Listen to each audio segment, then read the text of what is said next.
Guys, আজকে 3-4 দিন যাবতীয় সিলেটে আছি। আজকে আসছি সিলেট জেলার কোম্পানিগঞ্জ উপজেলা ভোলাগঞ্জ সাদাপাথর নামক জায়গাটা।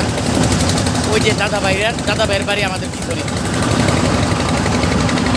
এই যে দেখেন জাস্ট ভিউটা, আল্লাহ বানাতে এত সুন্দর বানাইছে,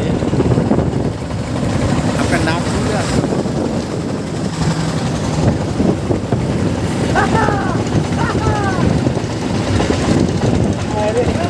এই যে ট্রলারগুলো যাইতেছে।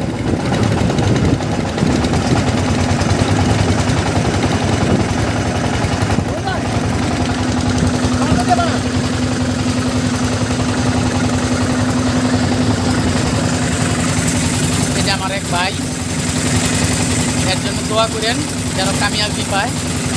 ওই যে পিছনে মামা, হ্যালো, ওই যে মামার পিছনে বলেছে দেখছেন, উনি হইলো ওই যে শাহ মোয়াজ্জেম কায়কোবাদ সাহেব আছে না, ওনার রাজনীতি করে খুব ভালো লোক। এর জন্য দোয়া করবেন। রাখি, সবাই ভালো থাকেন গাইস, সালামু আলাইকুম।